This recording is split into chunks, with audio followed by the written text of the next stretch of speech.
So we can start last chapter of physics. वैसे आप लोग बुक में देखे होंगे लास्ट चैप्टर एक्चुअली में साउंड है, बट वो ऑफिशियल सिलेबस में नहीं है, तो आपका ऑफिशियल सिलेबस का लास्ट चैप्टर फिजिक्स का यही है, जिसको ध्यान से पढ़ना। और जो गड़बड़ टर्म 1 में कर रहे थे वो फिर से मत करना है। 50 बार रिवीजन टर्म 1 के चैप्टर्स का, वो फिर भी उतना कॉन्फिडेंस नहीं रहा आप लोगों को लास्ट तक, क्योंकि आप लोग सिर्फ लास्ट में क्वेश्चन आंसर याद करने लगते हैं।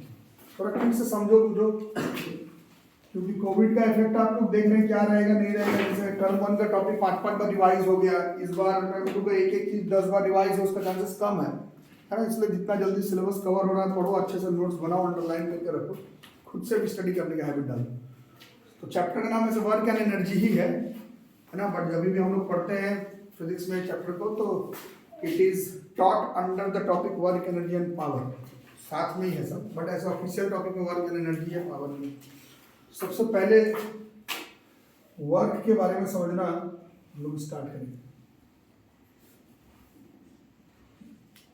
तो वर्क को समझने से एक बार ध्यान से देखना और एनालाइज करना। पिछला 3 चैप्टर ग्रेविटेशन का भी काम है, फोर्सेस लॉज ऑफ मोशन का भी काम है, और मोशन चैप्टर का भी काम है। तीनों चीज काम आएगा। लास्ट चैप्टर ना चौथा चैप्टर है, तो ऑब्वियस है कि पहला दूसरा तीसरा काम में आएगा। फिजिक्स है, केमिस्ट्री बायो होता तो शायद नहीं होता। फिजिक्स में तो सब चीज कनेक्टेड है आपस। तो ये एक सरफेस है, क्या है ये सरफेस, और इस सरफेस पर एक ऐसा करके एक बॉल है, सरफेस पर एक बॉल है, ठीक है। ध्यान से देखो ए, और इसका ए है। ध्यान से देखो, अभी थोड़ा डिस्टरबेंस बंद करो। और मास इसका एम है, ठीक है। आ रहा समझ में क्या। और इसको यहां से ढकेले,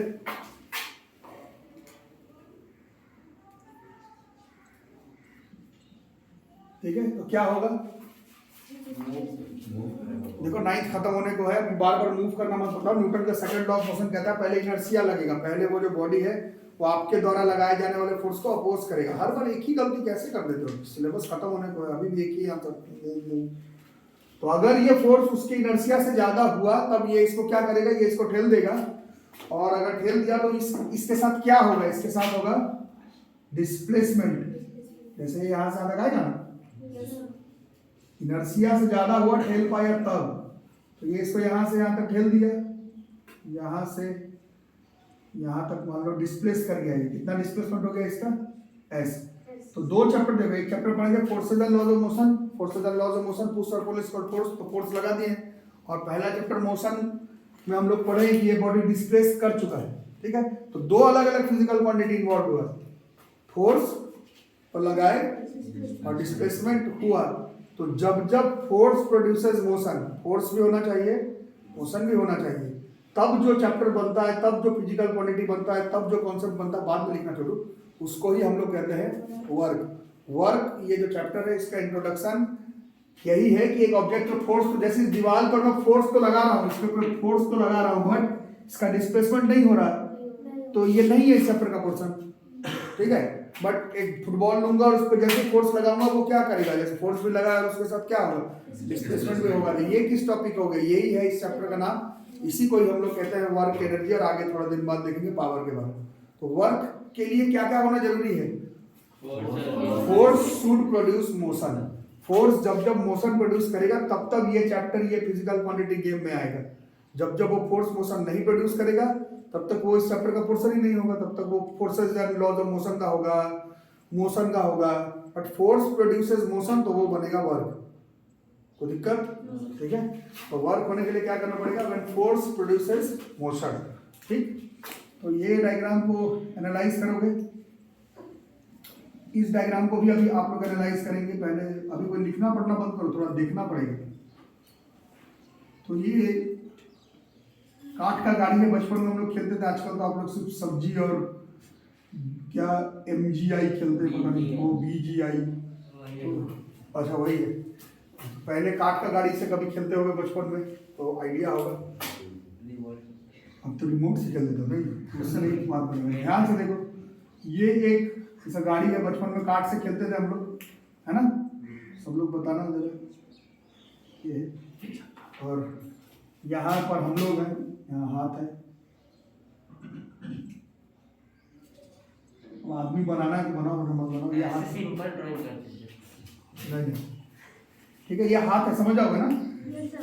अब जैसे बचपन में खेलते थे, तो अब ये जो गाड़ी है इसको जब खींचते थे ऐसा ही कुछ रहता था ना, ऐसा एक उसमें रस्सी लगा हुआ रहता था और ये जो लकड़ी का काट है इसको हम लोग आगे की तरफ खींचते थे। तो किस तरह से मूवमेंट इसका किस तरह से होगा, जैसे फोर्स तो इधर लगा है, ये ऐसे इसको उड़ा करके अपने तरफ खींच लेते थे, ऐसे गेम खेलते थे, जैसे लिया अपने तरफ खींच के मुंह पे अपना मार ली, फिर कैसे खेलते थे, फिर ये कैसे जाता था, ये तो ऐसे ही जा रहा है। देखो यहाँ पर कितना कमाल का कंसेप्ट है, थोड़ा ज्योमेट्री इन्वॉल्व होने लगेगा।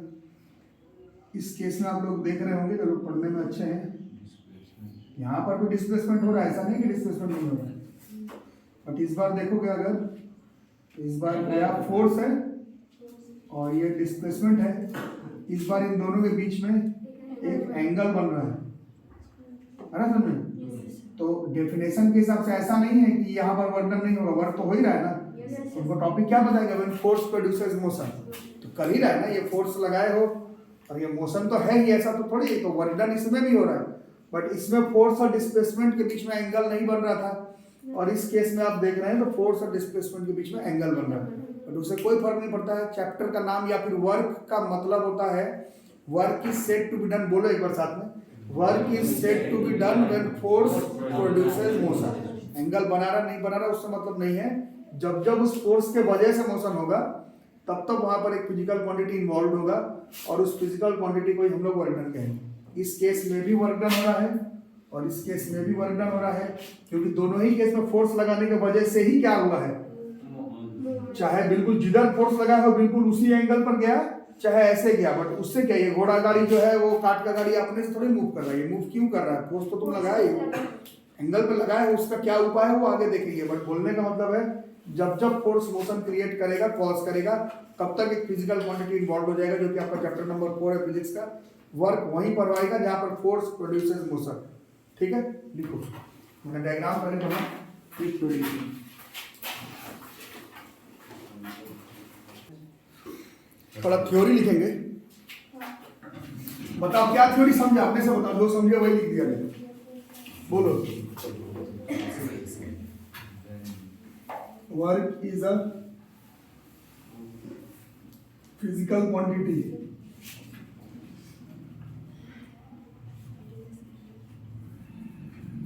विच is said to be done. कब माना जाता है हुआ, बताओ, अभी तो समझे 10 मिनट में। किसमें पूरा बोलो, force produces motion. Work is said to be done when force, मतलब वो जो मोशन होगा उससे फर्क नहीं पड़ता, वो जो फोर्स हुआ, जो फोर्स लगाए हो उसी के वजह से मोशन होना चाहिए, तभी ये फिजिकल क्वांटिटी बनता है। Work is a physical quantity, थोड़ा अंडरलाइन करके भी लिख सकते हो, वर्क एक ऐसा फिजिकल क्वांटिटी है तभी माना जाएगा जब फोर्स मोशन प्रोड्यूस करेगा तब। ठीक है, ये दोनों ही डायग्राम समझाने के लिए जरूरी है कि work is said to be done when force produces motion. कोई दिक्कत? फोर्स के वजह मेन है इस पूरे चैप्टर का। फिजिक्स में एप्लीकेशन यही कि आपको वजह मालूम होना चाहिए, सिर्फ डिस्प्लेसमेंट होने से नहीं होगा, आप सिर्फ फोर्स से नहीं होगा, फोर्स के वजह से ही डिस्प्लेसमेंट होना चाहिए, तभी ये चैप्टर बनेगा, अदरवाइज इस चैप्टर का कोई मीनिंग नहीं है फिजिक्स में। Force produces motion. ठीक है, लिख लिया क्या? अब नहीं लिखे, लिख लिए तो मैं नीचे वाला डायग्राम को मिटाऊंगा। ये कॉपी में आ गया ना आपका नीचे वाला, हाथ बनाए थे ना उसमें, बहुत जरूरी है वो। और हम लोग ये केस ए को ही अंडरलाइन करके रखेंगे, और क्यों अंडरलाइन करके रखेंगे वो मैं आपको पहले बता दूं, है ना। हाँ, तो इसी डायग्राम पर हम लोग फोकस करेंगे, इस डायग्राम पर हम लोग फोकस इसलिए करेंगे क्योंकि एनसीईआरटी बुक जो आपका जो सिलेबस है बातें भी, वो ये तो बताया है आपको कि जब एंगल पर भी बनेगा तो भी फोर्स प्रोड्यूसेस मोशन ही होगा, बट एंगल पर बनने के वजह से कितना वर्क डन आएगा वो आपके सिलेबस में नहीं है। ठीक है, समझ आ रहा है? और वो क्यों नहीं है, क्योंकि वो जो एंगल का ज्योमेट्री है उसको हम लोग ट्रिगोनोमेट्री कहते हैं, और ट्रिगोनोमेट्री आप सबको मालूम है कि 10th का मैथ्स का पोर्शन। तो 10th के मैथ्स जब तक आप सीखेंगे नहीं तब तक एंगल का ज्योमेट्री का क्वेश्चन इसमें मान लो तुम देख दुख के बना ही लोगे तो कभी समझ में तुमको आएगा नहीं, क्योंकि एंगल का ज्योमेट्री तो आप अभी पढ़े ही नहीं है। एंगल का ज्योमेट्री तो ट्रिग्नोमेट्री को बोला जाता है, ट्राइंगल के एंगल का ज्योमेट्री ट्रिग्नोमेट्री वो 10th में है। तो एंगल पर होता है, कम से कम जानना है कि इस केस में फोर्स प्रोड्यूसेस मोशन हो रहा है।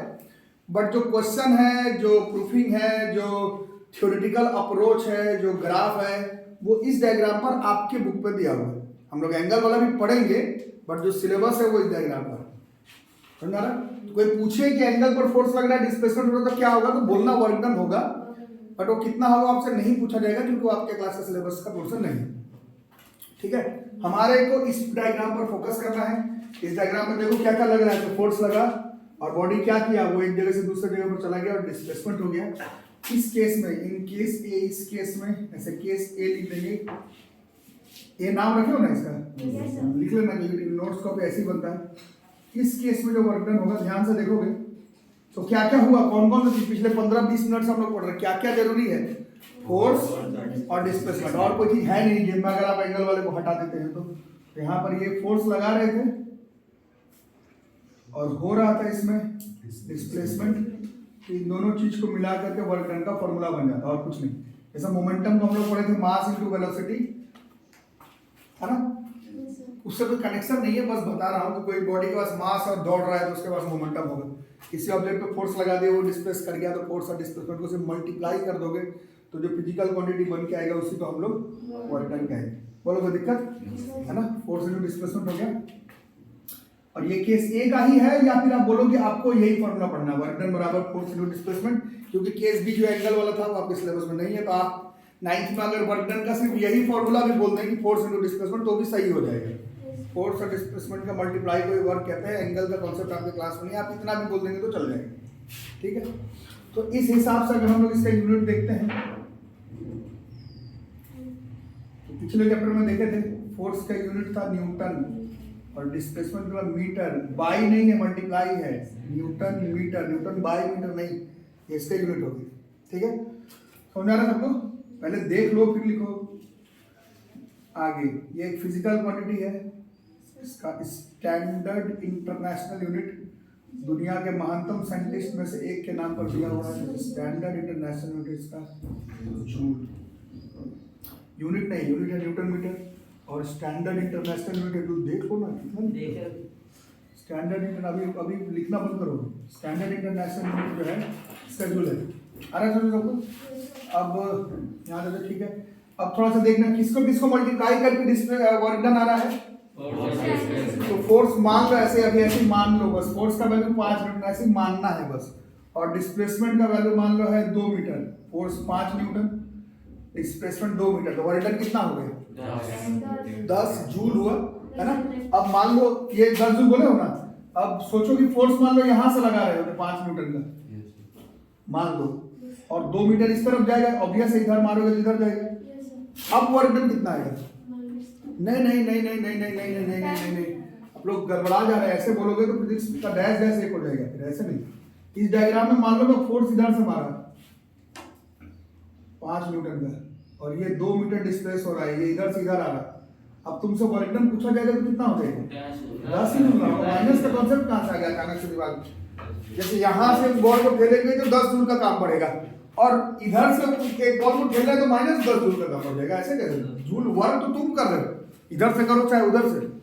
समझ में आ रहा है सबको? माइनस वाली बात तो डिस्प्लेसमेंट में थी, माइनस वाला बात तो फोर्स पर होता, फोर्स पर होता बिल्कुल, बट वर्क पूछा जा रहा है। फोर्स प्रोड्यूसेस मोशन, तो फोर्स गुना डिस्प्लेसमेंट तुम करोगे तो उससे तुम्हारा सीधा सीधा वर्क डन आने वाला है। डायरेक्शन चेंज करने के बावजूद आपका वर्क डन का जो मैग्नीट्यूड है वो सेम आएगा। और ये साल हमारा खत्म 9th क्लास का। 9th क्लास के पहले दिन में फिजिक्स के क्लास में सीखे थे ऐसा फिजिकल क्वांटिटी जिसमें डायरेक्शन चेंज करने के बावजूद उसका मैग्नीट्यूड पर फर्क ना पड़े, उसको हम लोग स्केलर क्वांटिटी कहते हैं। Work done is a very famous scalar quantity. Work done जो है वो काफी इंपॉर्टेंट और बहुत ही फेमस स्केलर क्वांटिटी में से है। 9th को इसका कारण पूछा जाए तो आपको यही बताना पड़ेगा कि डायरेक्शन चेंज करके भी फोर्स इनटू डिस्प्लेसमेंट निकालते हैं तो वर्क डन का वैल्यू जो है वो सेम आएगा। ऐसे ऊपर से भी 5 न्यूटन होता और ये नीचे जमीन पे 2 मीटर को ढकेल देते तो भी इसका वर्क डन जो है वो 10 जूल ही आता। ठीक है, समझ आ रहा है? या फिर वाइस वर्सा, अगर ऐसे ध्यान से देखो कि अगर कोई ऑब्जेक्ट है, इस पर 10 जूल का एक आदमी काम कर रहा है, एक आदमी 3 जूल का काम कर रहा है, एक आदमी 7 जूल का काम कर रहा है, इस तरह से। है ना, काम तो आदमी कर रहा है ना, तो पूछा जाए कितना काम कर रहा है, इस ऑब्जेक्ट पर कितना काम होगा, तो कितना आंसर बताओगे? 20 बोलोगे ना, ठीक है। लेकिन अगर ये फोर्स का क्वेश्चन होता तो ये हम लोग पढ़े थे, ये 5 न्यूटन और ये 5 न्यूटन अगर फोर्स लगा रहा है तो ये तो एक दूसरे को कैंसिल आउट कर जाता है फोर्स, क्योंकि वो वेक्टर क्वांटिटी है। वेक्टर में जैसे ही तुम डायरेक्शन बदलोगे तुम्हारा आंसर में चेंजेस आने लगेगा। बट स्केलर में कोई दिक्कत नहीं है, 5 2 7 5 कहीं से भी लगाओ कोई फर्क नहीं पड़ता। तो work done is a scalar quantity. नाइन्थर को ऐसे ही समझाया जाता है, वर्क डन स्केलर क्वांटिटी। ठीक है, समझ में आ गया सबको? तो वर्क डन कैसा क्वांटिटी रहा? Scalar quantity. बिल्कुल, फोर्स खुद वेक्टर है, डिस्प्लेसमेंट खुद वेक्टर है, बिल्कुल। बट जो वर्क डन जो तुम कर रहे हो वो स्केलर है। ठीक है, यही तो कमाल है फिजिक्स। ठीक, ये समझ में आ गया? वेक्टर कैसे? वैसे फॉर्मूला के चक्कर में मत, मैं देखा ना 5 और 2 आदमी कितना काम किया, 10 ही जूल आंसर आ रहा है। वेक्टर कैसे हो जाएगा? तुम कहीं से भी काम करोगे 10 जूल का 10 जूल लिखाएगा। How it can vector? नहीं हो सकता है वेक्टर। ठीक है, तो ये कैसा क्वांटिटी रहा? ये स्केलर क्वांटिटी है। आगे देखोगे ये जूल है, इसका स्टैंडर्ड इंटरनेशनल यूनिट साल खत्म होने को है, बेसिक्स मालूम होने चाहिए। Standard international unit MKS system पर होता है, metre kilogram second, standard international unit.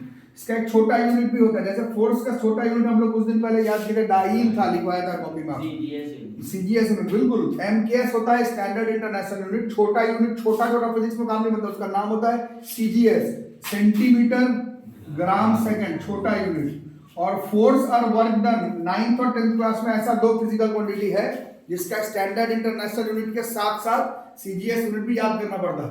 Force और वर्क, ये दोनों का ही कम से कम आपके जहन में रहेगा हमेशा के लिए। इसका छोटा यूनिट है, इसको हम लोग कहते हैं अर्ज, ERG। ठीक है, इसका सीजीएस यूनिट है सेंटीमीटर ग्राम सेकंड। अरे समझ में? Standard international unit metre kilogram second में, बिल्कुल स्टैंडर्ड इंटरनेशनल यूनिट में निकालोगे तो इसका यूनिट जूल आता है। बट छोटे यूनिट में, छोटा मतलब सेंटीमीटर ग्राम सेकंड में करना है तो वर्क डन का यूनिट जो आता है वो अर्ज आता है।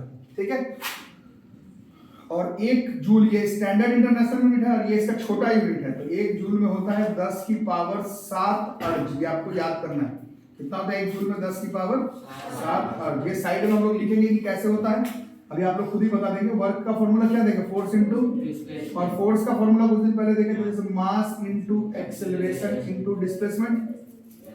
मास का यूनिट स्टैंडर्ड इंटरनेशनल यूनिट था केजी, एक्सेलरेशन था मीटर पर सेकंड स्क्वायर, और इसका था सेकंड। ये दोनों कट जाता नहीं, सेकंड ये गलत हो रहा है, ये डिस्प्लेसमेंट है ना, डिस्प्लेसमेंट का तो मीटर होगा ना, ऐसे लिख के गड़बड़ मत कर देना, अभी गड़बड़ हो रहा था। मास इनटू एक्सेलरेशन ये तो फॉर्मूला है, यूनिट थोड़ी।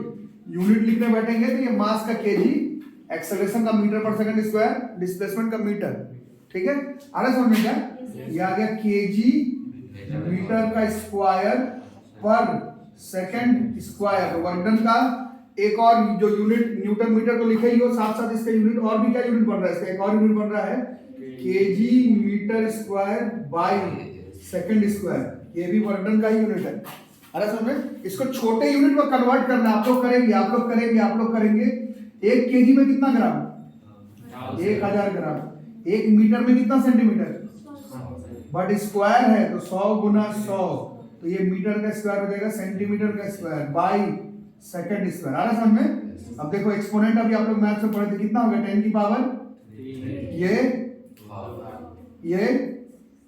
अरे बोलो 10 का पावर 3 इंटू 10 का पावर 2 इंटू 10 का पावर 2, बेस सेम होता है तो पावर ऐड हो जाता है। तो ये होगा 10 की पावर 7 और ये खुद ही ग्राम सेंटीमीटर स्क्वायर पर सेकंड स्क्वायर हो गया। यही है सी जी एस, मतलब छोटा यूनिट। जैसे ही जूल को एमकेएस केजी मीटर स्क्वायर पर सेकंड स्क्वायर से उतार करके छोटे यूनिट में करोगे तो इसका वैल्यू कितना आ जाएगा? 10 की पावर 7 ग्राम सेंटीमीटर स्क्वायर पर सेकंड स्क्वायर। इसलिए 1 जूल में कितना होता है? 1 जूल में यही 10 का पावर 7 है अर्ज। अरे समझ में? वो साइड में कहीं पर लिखोगे तो 1 जूल में हो गया 10 का पावर 7 अर्ज। ठीक है, और इसमें हमारे सीखने वाली बात यह है कि वर्क का ऐसा यूनिट क्या निकाले? जूल निकाले, है ना। तो ये आपको बचपन से पढ़ाया जा रहा है, 9th क्लास आज खत्म होने को है। बट फिर से जैसे तुमको कोई पूछे कि 10 मीटर कितना होता है, 10 मीटर का क्या मतलब है, तो वो 10 मीटर तो तुम तभी बता सकते हो ना जब तुमको 1 मीटर का मतलब पता है। जैसे आटा खरीदने कभी दुकान में जाते हो या सब्जी खरीदने, 5 किलो कितना होता है वो तुम नाप तौल के पता लगा लेते हो। क्यों? क्योंकि तुमको एक आइडिया तो है कि 1 किलो कितना होता है। जैसे 1 किलो कितना होता है तुमको मालूम ही नहीं है, तो 10 किलो 5 किलो कैसे होगा? जैसे तुमसे तुम्हारा हाइट पूछा जाए या अपना वजन मास पूछा जाए तो तुम बता देते हो 55 56 60, क्योंकि तुमको 1 केजी कितना है वो मालूम है, 1 केजी मोटा मोटी कितना, तभी ना आइडिया लगा सकते हो। समझा ना बात? वैसे ही 1 जूल कितना होता है, मतलब 10 जूल 50 जूल 70 जूल कितना होता है, ये पता लगाने के लिए आपको कम से कम 1 जूल का मीनिंग क्या होता है वो मालूम होना चाहिए। What is 1 joule? जब तक 1 जूल नहीं बताओगे क्या होता है, तो किसी क्वेश्चन का आंसर अगर 25 जूल आएगा तो उसका मतलब तुमको क्या समझ में आएगा, है ना? तो देखो यहाँ पर है, ये टेस्ट में भी लिखने के लिए आता है, बट हर चीज टेस्ट में लिखना है, इसलिए आप लोगों को नहीं पढ़ना है। When a force of 1 newton produces, force कितना लगाना है? 1 ही न्यूटन का लगाना है, 1 न्यूटन का। समझ आ रहा है ना? फोर्स लगाना है 1 न्यूटन का, प्रोड्यूसेस डिस्प्लेसमेंट ऑफ, मान लो 1 ही मीटर डिस्प्लेसमेंट हुआ, 1 न्यूटन का फोर्स लगाया और डिस्प्लेसमेंट कितने का हुआ? 1 metre in its direction. The angle नहीं रखना, इट्स डायरेक्शन, मतलब इधर फोर्स लगाए हो कितने न्यूटन का, और उसी डायरेक्शन पर डिस्प्लेसमेंट कितना होना चाहिए? Then work is said to be 1 joule. तो ये 1 जूल का डेफिनेशन है। ये जब हम लोग स्कूल टाइम में जब थे तो समझ में नहीं आता था कि 1 जूल का क्यों, चाहे 1 न्यूटन का डेफिनेशन क्यों ही कोई लिखवा रहा है। ये तो हम समझ गए 1 into 1, ऐसा बात नहीं है, साइंस इन्वॉल्व है इसमें। जब तक आप 1 जूल क्या होता है आइडिया नहीं रखेंगे तो फिजिक्स में 10 जूल 50 जूल 70 जूल का मतलब तुमको क्या समझ में आएगा, है ना? अपना हाइट जो बताते हो 5 फुट 2 इंच या 5 फुट 3 इंच या फिर 5 फुट, वो तुम तभी बता सकते हो ना जब तुमको मोटा मोटी 1 फीट कितना होता है मालूम होगा, तभी तो 5 फुट। ये रूम कितना लंबा है अगर तुमसे पूछा जाए तो 1 मीटर कितना होता है पहले मालूम होगा, तब तो इसका कितना फीट हुआ चाहे कितना मीटर होगा बताओ। इसलिए आपको कई बार 9 से 12 क्लास या जब तक आप फिजिक्स के साथ जुड़े हुए रहेंगे, किसी फिजिकल क्वांटिटी का डेफिनेशन में 1 जूल 1 न्यूटन 1 पास्कल 1 वॉट ये सब का डेफिनेशन दिखेगा तो आप उसमें हंसने नहीं लगेगा कि 1 into 1 है, 1 है, कौन सा बड़ा बात हो गया। बट बड़ा बात है, डेफिनेशन समझाने के लिए 1 जूल 1 न्यूटन 1 फोर्स ये जानना पड़ता है ना? दैट इज करके 1 जूल का मतलब यहां पर हम लोग पढ़े 1 न्यूटन मीटर, 1 जूल का मतलब 1 न्यूटन मीटर, 1 न्यूटन का फोर्स 1 मीटर का डिस्प्लेसमेंट, तो वर्क डन कितने का होगा? 1 जूल का, लेकिन एंगल नहीं होना चाहिए बीच में, ठीक है? तब होगा 1 जूल। अच्छा ठीक है, चलो ठीक है, लिखो।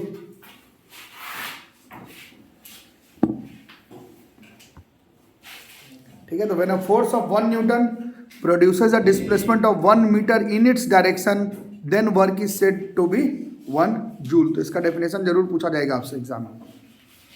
तो ये सब वर्क के बारे में इंट्रोडक्शन, इतना समझ गए क्या?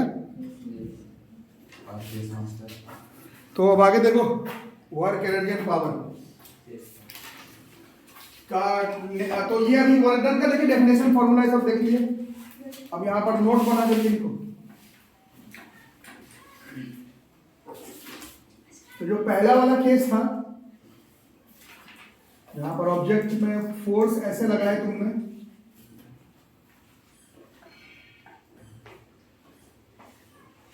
ऐसे लगाए थे ना, और इसका डिस्प्लेसमेंट मान लो यहां से यहां तक हुआ। पहले देखो तो सही, पहले बताओ तो सही, बताओ कि इस केस में फोर्स और डिस्प्लेसमेंट तो हो रहा है, दोनों के बीच में एंगल कितना का बन रहा है? 0 डिग्री का। जिधर फोर्स लगाए, तो ये समझना जरूरी है, इसके बगैर चैप्टर शुरू नहीं हो पाएगा। जिधर फोर्स लगाए, फोर्स भी इधर ही है, डिस्प्लेसमेंट भी इधर ही है, इन दोनों के बीच का एंगल बताना। कोई लोग 180 शायद बोल सकते हैं, बट 180 नहीं होगा। जिधर फोर्स लगाए, अरे 90 नहीं, 0 क्या, अरे cos 90 sin 90 कहां से आ गया?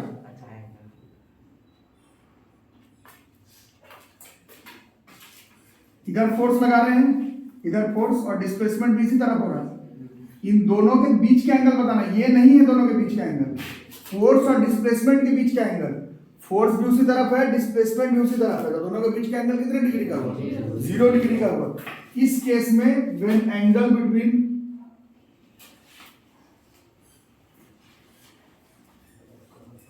फोर्स एंड डिस्प्लेसमेंट, ये 180 डिग्री लगता है देखने में बट है नहीं, ठीक है ना। जब 0 डिग्री होगा, फोर्स और डिस्प्लेसमेंट के बीच का एंगल जब 0 डिग्री का होगा, then work done will be maximum. और यही आपको पढ़ना है, जिसका अभी आप थोड़ी देर पहले फॉर्मूला लिखे थे, एग्जांपल लिखे थे, डेफिनेशन लिखे थे, फिर भी गलत बता रहे। Then work done will be maximum, यही अभी आपको केस ए जो लिखवाया गया था वही वाला है। जब फोर्स और डिस्प्लेसमेंट के बीच में एंगल ना बने तो वहां पर ही आप वर्क की जगह पर एक फॉर्मूला जो अभी आप थोड़ी देर पहले लिखे थे, फोर्स इनटू डिस्प्लेसमेंट, इसका इस्तेमाल आप अपने लाइफ में सिर्फ तभी कर सकते हैं, बोलो, जब फोर्स और डिस्प्लेसमेंट के बीच में कोई तरह का एंगल नहीं बन रहा हो, या फिर जिधर फोर्स लगा है उधर ही डिस्प्लेसमेंट हो रहा हो, उसी केस में वर्क डन का वैल्यू मैक्सिमम होगा। और इस चैप्टर का ये फॉर्मूला फोर्स इनटू डिस्प्लेसमेंट आप अपने जीवन में जब तक साइंस पढ़ेंगे तब तक सिर्फ आप तभी लगाएंगे जब आप एकदम 100% एश्योर हो कि जिधर फोर्स लग रहा है डिस्प्लेसमेंट उसी तरफ हो रहा है तब। और आपके 9th क्लास का सिलेबस का 100% क्वेश्चन इसी केस में, जब फोर्स और डिस्प्लेसमेंट के बीच में एंगल नहीं बन रहा हो, या फिर आप ऐसा कह सकते हैं कि जिस केस में मैक्सिमम वर्क डन हो रहा हो। 9th को फिजिक्स में सिर्फ यही वाला केस पढ़ना, ठीक है। ये केस 1 हो गया, यही हमें पढ़ना है, बट ये दोनों केस के बारे में एक आइडिया रखना है हमें। अभी दूसरा वाला केस अभी आप लोग देखेंगे और समझ करके इसको थोड़ा बताने का ट्राई करना कि ये एक वेट है, ऐसा सब पूरा डायग्राम हमको बनाना है, सबको पहले देख लो। ये एक ऑब्जेक्ट है, इसका वेट हम लोग ग्रेविटेशन चैप्टर में पढ़े थे, इसका वेट होता है mg, होता है ना, फोर्स था मास, वेट था इसका mg, ठीक है। तो ये ग्रेविटेशनल फोर्स है, वेट एक लगेज का वेट जो है वो नीचे की तरफ है, और इसको एक कूली आपने हाथ में उठाया हुआ इस तरह से। वेट को बाद में मैनेज करेंगे, पहले देख लो।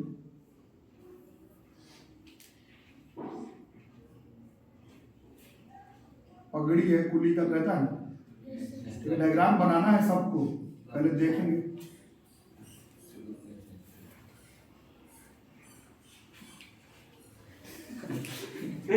लुंगी है, अच्छा बातें नहीं, साइंस के क्लास में बातचीत नहीं। तो ये ऐसा है, ठीक है। अब अरे ये नहीं करना कोई बात नहीं, ओहो पढ़ाने दो ऐसे, फिर श्वेता मजा नहीं। तो इसका ये जो वेट, इसका मास अगर m था तो इसका वेट जो लगेज है वो ऐसे नीचे करेगा, वेट इज m इंटू जी। और ये लड़का अब आगे की तरफ अगर मूव फॉरवर्ड कर रहा है, ये कुली ऐसे आगे की तरफ चल रहा है, ये कुली ऐसे ही जा रहा है मान लो, है ना, मोशन इसका इस तरफ, मोशन इसका इस तरफ आ रहा समझ में क्या, पूरा बॉडी इस तरफ जा रहा है। अगर आप देखेंगे तो ये इसका वेट है, मतलब फोर्स, और ये इसका डिस्प्लेसमेंट है। अब अगर आप यहाँ पर ध्यान से देखेंगे तो यहाँ पर एंगल जो है वो 90 डिग्री का बन रहा है, और इस केस में वर्क डन का वैल्यू जो है उसको हम लोग 0 वर्क डन फिजिक्स में कंसीडर करते हैं।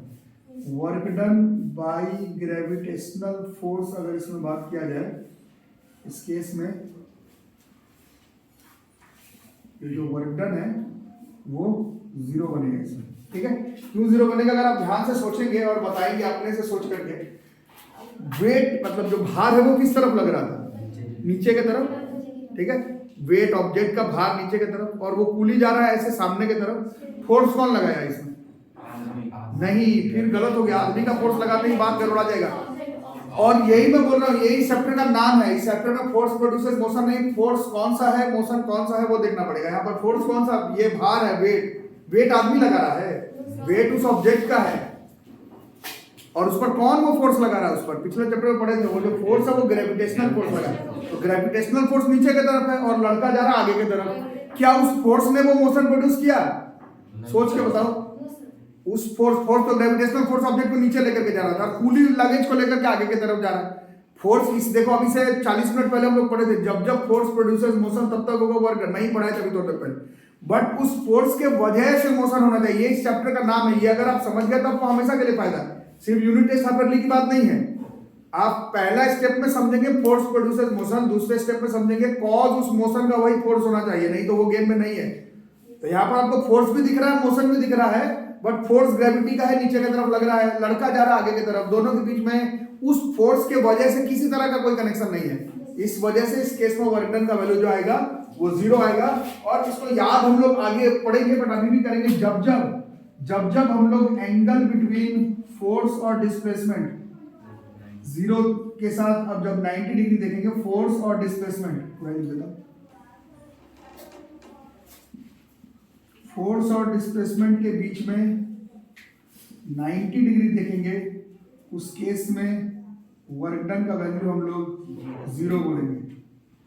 ठीक है, अब इसमें एक्चुअल फिजिक्स और थ्योरेटिकल फिजिक्स में अंतर है।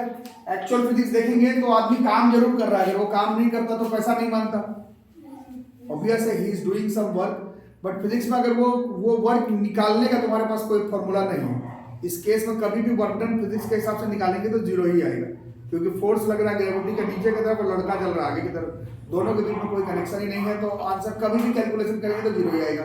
बट एक्चुअल में अगर आप सोचेंगे तो he is doing some work नहीं कर रहा तो तुमसे पैसा नहीं चार्ज करता है ना। तो वर्क डन कहाँ गया, यहाँ पर साइंस आप लोग आगे पढ़ेंगे, बट ऐसे तुमसे कोई पूछ ही दे, घर में जाओगे सबके मम्मी पापा भाई बहन पढ़े लिखे, कोई पूछ ही देगा कहाँ गया, एंगल बैंगल से क्या होता है, वो पैसा चार्ज किया ना भाई तुमसे, तो काम कहाँ किया तुमको बताना पड़ेगा कि जैसे सर पर रखा हुआ था, फिर वो आगे की तरफ चला तो उसका बॉडी का जो नर्व है, वेन है, मसल्स, ब्लड का सर्कुलेशन, थकावट, पसीना निकला, ये सब है ना भाई, ये सब तो साइंस ही है ना, तो काम तो वो किया ही है, पैसा तो चार्ज करेगा।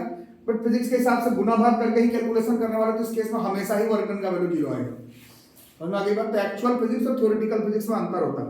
ये हम लोग मोशन चैप्टर से पढ़ रहे हैं, पहला चैप्टर में मोशन पढ़े थे। मोशन में आपको बताया गया था कि एक बॉडी है, मोशन होने के लिए क्या होना चाहिए, रेफरेंस पॉइंट से उसका पोजीशन चेंज होना चाहिए, है ना। तो जैसे मैं खड़ा हूँ, मेरा रेफरेंस पॉइंट है, पहले चैप्टर पढ़ा है, तुम मेरे को एक जगह पर देखे, अब तुम कहीं चले गए, तुम्हारे चलने पर मैं चला तो घुमा फिरा, फिर वापस एग्जैक्ट उसी जगह पर आ गया जहां से तुम मेरे को देखे थे रेफरेंस पॉइंट पर, तुम आओगे तो मेरा वहां पर डिस्प्लेसमेंट मोशन 0 ही आएगा हमेशा, बट मैं तो किया था मोशन। तो थ्योरेटिकल फिजिक्स और एक्चुअल फिजिक्स में अंतर होता है। यहाँ पर एक्चुअल फिजिक्स में ही इज डूइंग वर्क, नहीं तो तुमसे पैसा चार्ज नहीं करता, बट फिजिक्स के हिसाब से उसका वर्क डन 0 आएगा, क्योंकि वर्क डन हम लोग ग्रेविटेशनल फोर्स की वजह से निकाल रहे हैं, और उस लड़के ने उस ग्रेविटेशनल फोर्स के मदद से बॉडी को डिस्प्लेस नहीं किया, उसने अपना वर्क डन के लिए अपना फोर्स लगाया होगा, जो कि हम नहीं कैलकुलेट कर सकते। तो लड़का कितना फोर्स लगा रहा है, कितना ताकत लगा, वो आपके बस में नहीं है कैलकुलेट करना। हाँ, ग्रेविटेशनल फोर्स नीचे की तरफ है, डिस्प्लेसमेंट आगे की तरफ, इसके बीच में एंगल 90 डिग्री, इसके वजह से इसका कोई कनेक्शन नहीं है, तो इसका आंसर 0 बैठेगा यहाँ। ठीक है, तो ये बी वाला केस है। ये वाला केस कौन सा है, this is case of maximum work done, समझ में आ रहा है ना। This is case of 0 work done, ये 0 वर्क डन का है, ये एग्जांपल जो है वो 0 वर्क डन का है। ये वाला एग्जांपल ऊपर वाला मैक्सिमम वर्क डन का है, ऊपर वाला यही हमें पढ़ना है। ये मैक्सिमम वर्क डन है, ये 0 वर्क डन है, समझ में आ रहा है ना। और ये तीसरा वाले को अगर ध्यान से देखोगे, ये भी बड़ा कमाल का है। इसमें है कि ये एक फ्लोर है, इसमें ये ऑब्जेक्ट जो सेकंड चैप्टर का छुपा रुस्तम था, रिवीजन में भी 50 बार आया, उसको भी कंसीडर करेंगे। तो ये जमीन उबड़ था हमारे, ठीक है। तो एक लड़के ने, कोई लड़का है, जैसे इस बॉल पे किक लगा दिया, फोर्स लगा दिया, उस लड़के ने फोर्स लगा दिया, अच्छी बात है, फोर्स लग चुका। अब ये ऐसा मोशन में है, ठीक है। बट पिछले चैप्टर में हम लोग पढ़े हैं, 8th में भी पढ़े हैं कि ये जमीन इस पर क्या लगाएगा, फ्रिक्शनल फोर्स, और इसका डायरेक्शन किस तरफ होगा, बॉडी का मोशन अगर इस तरफ है, इस केस में फ्रिक्शनल फोर्स ऐसे टेंजेंशियली ऐसे इस तरफ लगता है, this is our frictional force. आ रहा समझ में क्या। इस केस में अगर आप देखेंगे, ये फ्रिक्शनल फोर्स है और डिस्प्लेसमेंट इस तरफ हो रहा है ना। अब इन दोनों के बीच में एंगल देखो कितने का है, अब 180 डिग्री का एंगल है। इसमें 0 डिग्री था, जहां फोर्स वहीं डिस्प्लेसमेंट। इसमें तुम्हारा वाला फोर्स मानता हूं इस तरफ था, बट मैं फोर्स, इसलिए ध्यान से वर्ड सुनेंगे। आपसे वर्क डन पूछा जाए तो ठीक है, but work done by frictional force पूछा जाए अगर, तो फ्रिक्शनल फोर्स का डायरेक्शन तो इस तरफ है और बॉडी का मोशन इस तरफ है। इस केस में अगर हम ध्यान से देखेंगे तो दोनों के बीच में 180 डिग्री का एंगल बन रहा है, और इस केस में जो वर्क डन आता है इसको हम लोग निगेटिव वर्क डन कंसीडर करते हैं। व्हेन एंगल बिटवीन, तो देखो कितना कमाल का टॉपिक है। जैसे यही डायग्राम एक्चुअली में ऊपर भी बनाया हुआ है, तो तुमने जो फोर्स लगाया उसके वजह से वर्क डन निकाला जाए तो मैक्सिमम वर्क डन आएगा, बट फोर्स तुम्हारा नहीं, फ्रिक्शन का कंसीडर करेंगे तो वो आंसर निगेटिव में जाने लगेगा। जैसे इसी केस में, इस केस में फोर्स ग्रेविटी का ले रहे हो तो ये कोई वर्क डन नहीं कर रहा, बट वो फोर्स उस आदमी का कंसीडर कर रहे हो तो वो कर रहा है, वो फोर्स लगा के तुमको आगे की तरफ लेकर के जा रहा है। तो यहाँ पर इस चैप्टर का नाम सिर्फ फोर्स प्रोड्यूसर्स मोशन नहीं है, फोर्स और डिस्प्लेसमेंट देखना पड़ेगा, कौन सा फोर्स कौन सा मोशन, फिर उन दोनों के बीच में एंगल एनालाइज करना पड़ेगा। सिर्फ कोई भी फोर्स कोई भी मोशन से वर्क डन नहीं बनता, ठीक है। इस केस में when angle between force and displacement is 180 degree, इस केस में वर्क डन का value will be negative, work done will B negative. Negative में भी एक्चुअली में इस केस में मिनिमम आएगा, मिनिमम में निगेटिव। ठीक है ना तुमने? इसका एक ही एग्जांपल आपके क्लास में जब भी पूछा जाए, वर्क डन बाय, तुम्हारा वाला फोर्स इस डायग्राम में मैक्सिमम वर्क डन दे जाएगा, बट इस डायग्राम में वर्क डन बाय अगर फ्रिक्शनल फोर्स पूछ लिया जाए तो वो निगेटिव आ जाएगा। Work done by frictional force will be negative. ठीक है, समझ में आ रहा है क्या? तो तीन तरह का वर्क डन हम लोग देख रहे हैं। एक है हमारा मैक्सिमम वर्क डन जो कि पॉजिटिव में आएगा हमेशा, ठीक है। एक तो है ही जीरो, जीरो का मतलब तो जीरो ही है। और एक है जब जब फोर्स और मोशन के बीच में 180 डिग्री का आंसर बन रहा होगा, उस केस में वर्क डन, ये जो एग्जांपल होगा this will be example of our minimum work done. बिल्कुल 180 लोगे तो मिनिमम में भी, मतलब निगेटिव में भी, ये केस मिनिमम वर्क डन का नहीं था। केस इज ऑफ, टॉपिक हमारा ये है, this is example of negative work done. और ये जो एग्जांपल बोर्ड पे बनाया हुआ है वो बाय चांस निगेटिव में भी मिनिमम वर्क डन का है, ये वाला पॉजिटिव में भी मैक्सिमम वर्क डन का है। ये तो जीरो का जीरो है। ठीक है, समझ में आ गई बात? तो आप बताओ कि कोई तुमसे पूछेगा कि वर्क डन कब कब नहीं हो सकता है फिजिक्स में, तो क्या क्या आंसर होगा? वर्क डन कब नहीं होगा? बोलो बोलो, फिर बैठ के सोच रहे हो। जब फोर्स, पूरा बोलो ना, सरमाना क्या? जब फोर्स और डिस्प्लेसमेंट के बीच में 90 डिग्री का एंगल बन रहा हो, बट कौन सा फोर्स नहीं, वो सब थोड़ा एनालाइज करना है। ये मैं ऊपर ऊपर से बता रहा हूँ, ऐसे तो कंडीशन हम लोग सोचेंगे समझेंगे वो एक अलग बात है। बट फोर्स और डिस्प्लेसमेंट के बीच में अगर 90 डिग्री का एंगल बन रहा हो तो उस केस में उस फोर्स के वजह से जो डिस्प्लेसमेंट होगा दैट विल बी जीरो।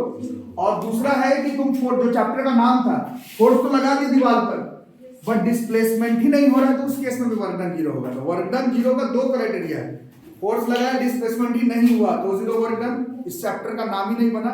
और दूसरा, अगर उस फोर्स जो कि क्वेश्चन में है, जिसके बारे में तुमसे पूछा जा रहा है, उसके और डिस्प्लेसमेंट के बीच में 90 डिग्री का एंगल बन रहा है, तो वहां पर भी वर्क डन का वैल्यू जीरो होगा। फोर्स जो क्वेश्चन में पूछा जा रहा है और मोशन के बीच में 180 डिग्री के बीच में एंगल बन रहा होगा तो निगेटिव में भी मिनिमम वर्क डन होगा। और अगर सबसे इंपॉर्टेंट और सबसे मेन केस नाइन्थर का यही है कि जहां फोर्स लगा है वही डिस्प्लेसमेंट हो जाए, इसी केस में पॉजिटिव में भी मैक्सिमम वर्क डन होगा। आपके सिलेबस का अगर न्यूमेरिकल पॉइंट ऑफ व्यू का बात करूं तो 100% न्यूमेरिकल इसी केस पर है, बट थ्योरेटिकल कॉन्सेप्ट का बात करूं तो निगेटिव वर्क डन भी जानना है, जीरो वर्क डन कब होता है ये भी जानना है, कब मैक्सिमम होगा मिनिमम होगा सब जानना है। बट न्यूमेरिकल की बात हो जाए तो वो सिर्फ F × S पर ही आएगा सीधा सीधी। ठीक है, ये पहला क्लास हो गया वर्क डन पावर। इसको लिखो।